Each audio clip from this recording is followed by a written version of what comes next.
The underwater city of Euclidia has a new surprise to offer in each of its giant rooms. This weird colony beneath the sea, composed of 13 immense natural caverns, improved and strengthened by the Euclidean scientists, has been the prison for the adventuring Gregory party for some time. Strange things have happened to different members of the party, and the most recent and perhaps strangest of all is the addition of the girl submarine commander, who has been removed from her position as a Euclidean and sent to join Mrs. Gregory. Jerry and Joan are talking about this as they approach the entrance to the largest of the underwater caves, and one which they have not seen before. Well, gee whiz, Joan. If Tex and your mother and this Euclidean girl are so blame sure we can get away from here, what are you so afraid of? Please, Jerry, do not speak so freely. We may be overheard. Not along here. That girl commander said we could talk in this room just the same as if we were outdoors. I wonder if she will remain loyal to us. Oh, sure she will. I know that you are very sure of the attractiveness of your world, Jerry, but it does not hold everyone. Each of the Euclideans could have a place of prominence in your world if he chose, yet they remain here. And 3 members of the crew of Mother's boat have become loyal Euclideans. Oh, don't you believe it. Those fellows are just working for the Euclideans to keep them happy.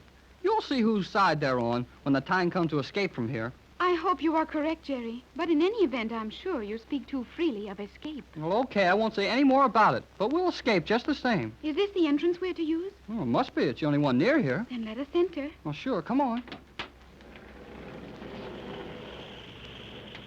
Oh, Jerry! Golly whiskers, Joan. There's an airplane flying around this room. You are right, Jerry. That is a small airship of the type employed in your world. And imagine a room big enough to fly one of those things around. Watch it now. It's going to land.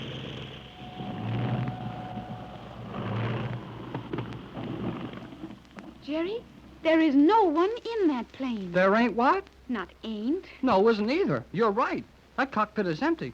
But that little plane was doing a good job of flying around the cave. It must be radio-controlled. If it is, they sure know their business. That landing was the smoothest thing I ever saw.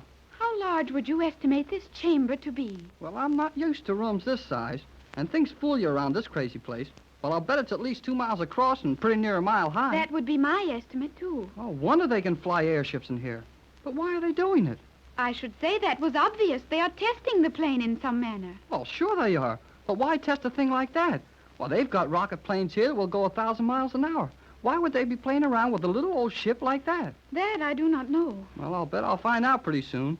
G47 said we could ask as many questions as we wanted to. And here's where I asked some. Of whom are you going to ask them? Yeah, and it might be a good idea to find somebody to talk to. This is the emptiest, lonesomest room I've seen since we came here. There must be someone who was observing and controlling the flight of that small plane. Quiet, Joan.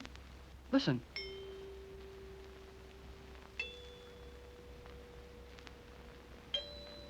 Jerry, isn't It sure is.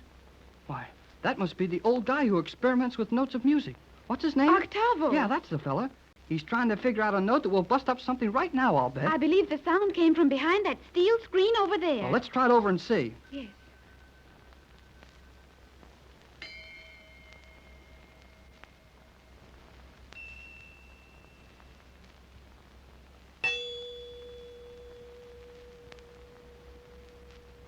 Yep, you're right, Joan. There's the old boy. Hello there, Octavo. He is very deaf, Jerry. I do not believe he heard you. Well, let's get around in front of him. Hello there. I said hello. Who are you? I'm Jerry Hall. And I am Joan Gregory. I know you. You were once Cleostra, the living symbol of the perfect Euclidean calendar.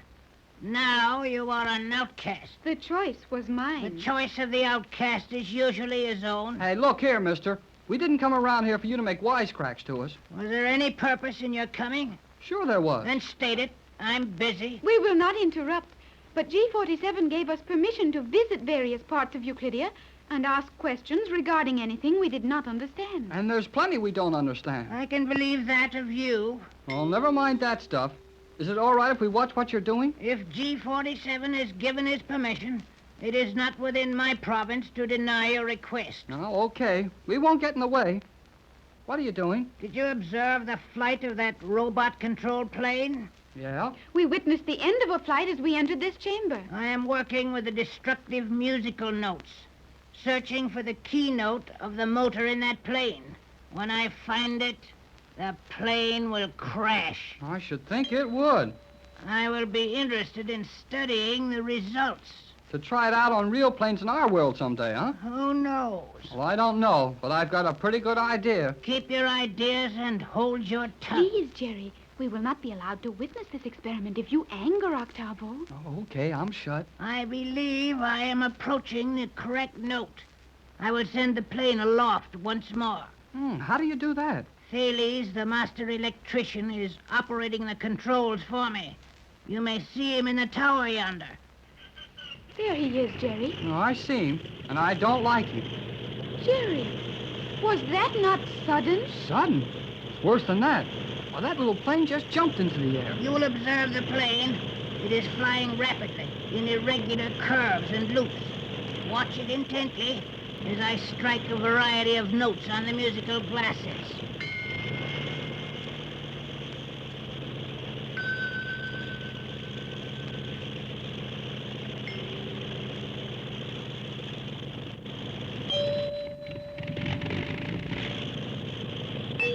Hey, Octavo, when you hit that other note, I thought the motor of the plane started acting There up. was a change in the sound of the plane. I observed that.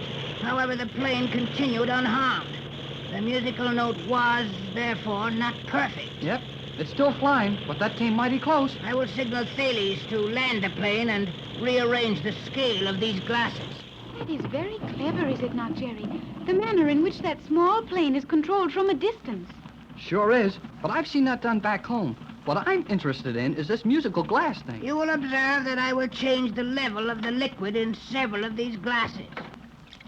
Well, which glass do you use now? That I cannot determine without going over them. Well, you've got to do all that all over again? Precisely. You are impatient, Jerry. But this is liable to go on all day. All day? Young man, I have spent a lifetime at this work, and I've isolated only a few of the destructive notes. Well, we'll walk around and look at something else while you get tuned up. You have my permission to do as you please. But let me warn you to remain out of range of the musical notes. We will be very careful. See that you are. Come on, Joan. Let's see what we can see around here. I believe there is little of interest in this cabin. It appears to be merely a testing laboratory for planes. Well, what's the matter with that for interesting? A testing laboratory for airships, and the ceiling of the place is 400 feet below the ocean. It is unique. Yeah, I guess it is. Hey, look, Joan. Is that a real airplane? Where? Right here, this little thing. It appears to be. I never saw anything that small that was supposed to fly except a kite. Oh, do not touch it. Oh, well, I wouldn't hurt it any. Nevertheless, I would advise you to leave it alone. Oh, okay.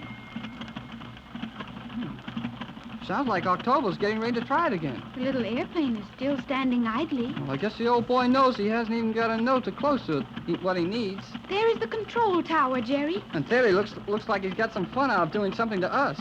I think that Thales and Cheops are now both very dangerous enemies. And I know they are. G-47 punished both of them for letting that rocket plane crash while Tex and I were along. And they acted like it was our fault. The captain's quick action in saving all of your lives made Cheops and Thales look very foolish. And the Euclideans do not enjoy being the object of ridicule. Well, I don't think anybody does, but it's too late to worry about it now. Did you notice, Jerry, that there are clouds up near the ceiling of this cavern? Clouds? Well, by Jiminy, you're right, Joan. And that's sure something to tell the folks. A room under the ocean so high that it has clouds in it. Of course, the clouds might easily be formed by vapors arising from the damp floor of the cave. Something going on again. The old man is striking his musical glasses. And the plane's taking off again. Maybe we'll see something this A time. number of the notes have been struck, and there is no obvious effect on the plane. The old boy's staying right with it, though.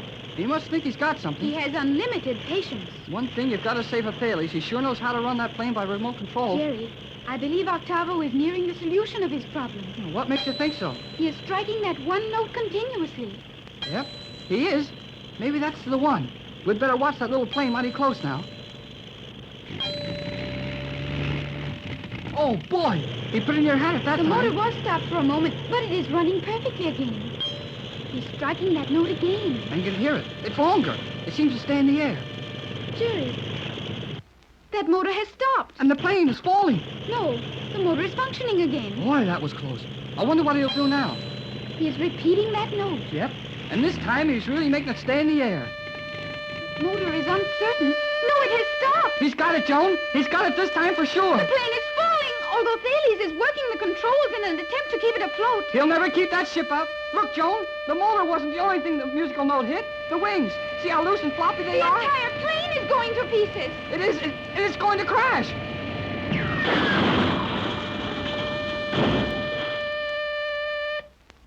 Gee whiz. Oh, Jerry, that was terrifying. I'll say it was. Suppose that had been a big plane with people in it. Perhaps a human pilot in the plane could have kept it aloft. Not a chance. Nobody can fly him when the wings come off. I've heard Captain Bradford say that. Well, young man, you do not seem to be in such a light mood now. Did you enjoy my little demonstration? No, I didn't enjoy it, but it was good. That was my meaning. Octavo, could you have done the same thing to a larger plane with a human pilot at the controls? Certainly. Probably with less effort. Well, what are you going to do with that thing? Can you not imagine the effect such a demonstration would have on your country, for example? Gee, you wouldn't dare do anything like that. That is a foolish remark. And you know it only too well. Yeah. Well, I guess I do. Jerry, let us return to our quarters. It suits me. And if we've got to see things like this all the time, well, I'd just as soon not do any more looking around.